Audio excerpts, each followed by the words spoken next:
I'm Dan Starcher, and this is Bobby Warren, and we're here with the Daily Record Sports Insider. What week is it? I don't know what week it is, but how difficult can it be to do a football show? I don't think it's that hard, Bobby. You know, Mike and Aaron do this every week, and I don't think it's that difficult. You know what? How do you win a football game? Well, if Worcester's going to win this week, their running backs are going to have to go north and south. I've said that all along, Bobby. If the defense, they can't give up the big play. The defense can't give up the big play, can they? But what's the most important thing? That the offense scores some points. Exactly. Who do we have for this week's matchups? We have the game. Hey guys, timeout. The NFL may need replacement referees, but we don't need replacement sports writers, fortunately, here at the Daily Record. So we're going to ask you guys to leave. I didn't want to do it anyway. Good try, All right, good try. See how your ratings are. The real hosts are now here. Welcome to the Daily Record High School Football Insider. I'm sports writer Mike Plant, along with sports editor Aaron Dorksen. I don't know who were those imposters, Aaron. Well, those were Dan Starcher. He can go back to being an outstanding cameraman and photographer here at the Daily Record. And Bobby Warren, you know him from his fine news coverage. He's also a Twitter magician, so we appreciate him.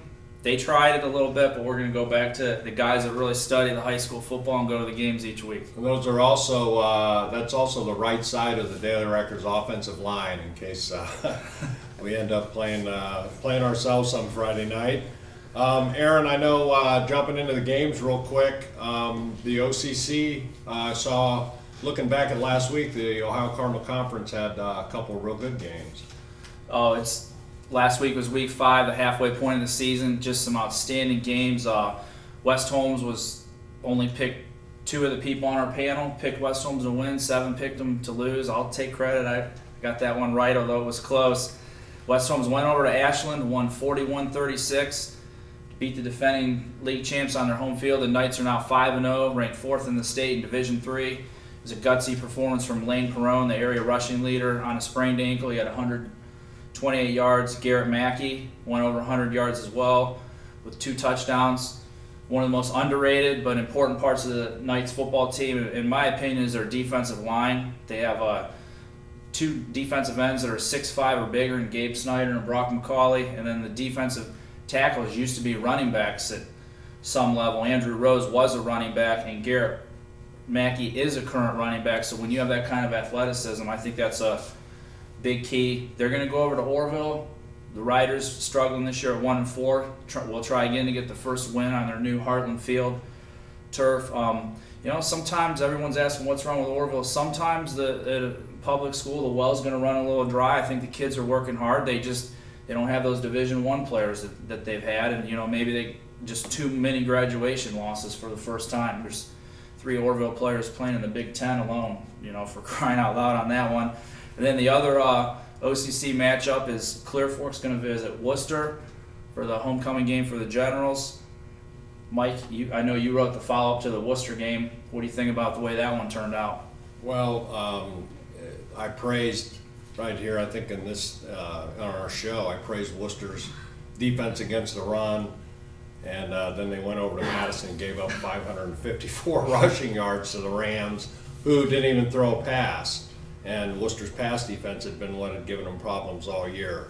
So the Generals, they're off to a disappointing 0-2 start in the conference, but offensively they haven't had any problems scoring points. They just need to try to figure out a better way to stop the other team, and Clear Fork will bring a team that's been seriously racked by injuries through the first half of the season.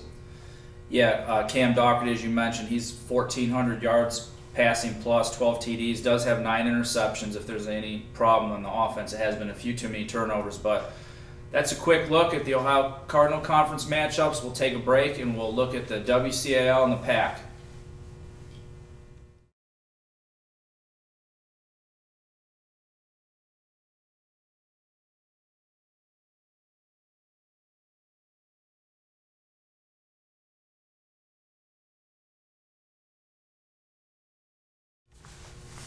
Welcome back to the Daily Record High School Football Insider. Let's take a look at the Wayne County Athletic League. There's 3 teams tied for first: Northwestern, Hillsdale, and Norwayne.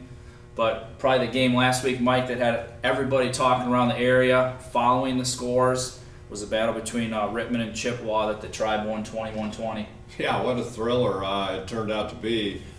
Chippewa seemed on its way to its first win since 2009, Aaron, but the Chips didn't seal the deal as Rittman quarterback Tyler Hooser did his best Dan Marino impression in the fourth quarter, threw for 3 touchdowns, completed his last 11 passes, and led him to 2 touchdowns in the last 3 minutes, including the final one to bring him within a point with 49 seconds to play, and then he threw a conversion pass for 2 points. It gave Rittman a 21-20 victory and the Big Chief Trophy, and leaving Chippewa heartbroken.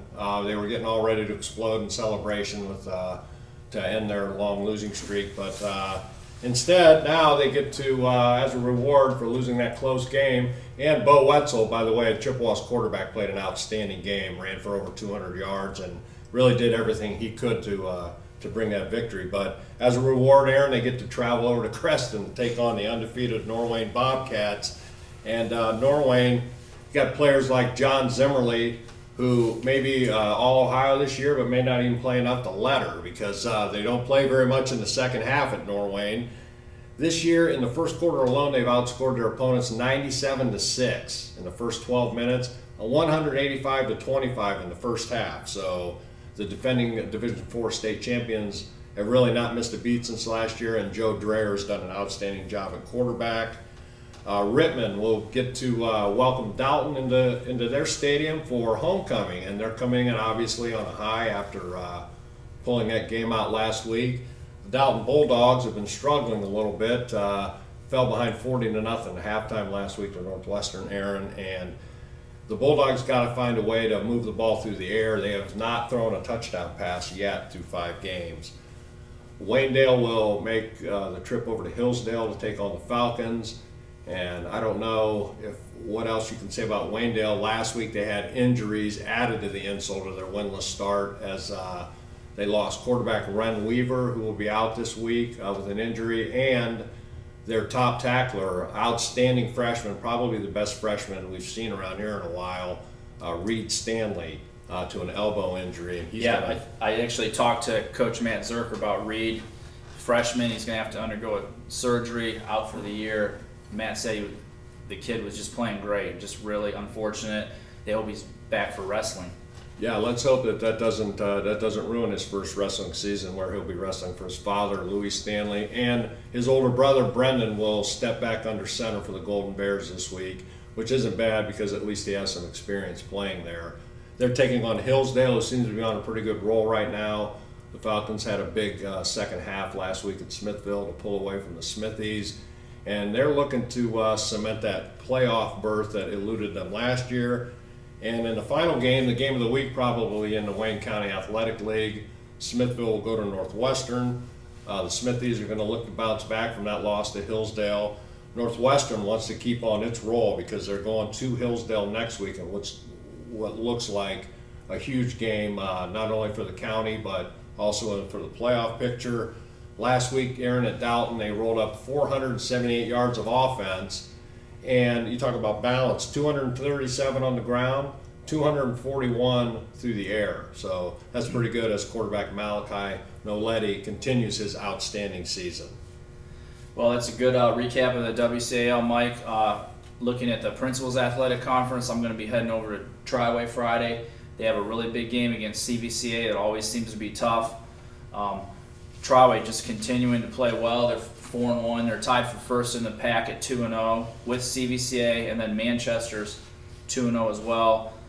This may be the toughest game left on their schedule, though. A huge game. CVCA started out rough. They had some inner problems or difficulties they were dealing with within the program, but they're playing well now. Triway, the first name everyone hears is Parker Carmichael. The quarterback is a sophomore at the halfway point, 1,429 yards and 15 TDs. I mean, that figures out for a whole season to be around 3,000 yards and 30 touchdowns. But Coach Tony Lee pointing out that, hey, it's a lot more than just Parker. They have 5 or 6 receivers that have 14 or more catches. 3 of them have 30 or more. Those guys are Luke Borman, Kyle Kearney, and Justin Copley.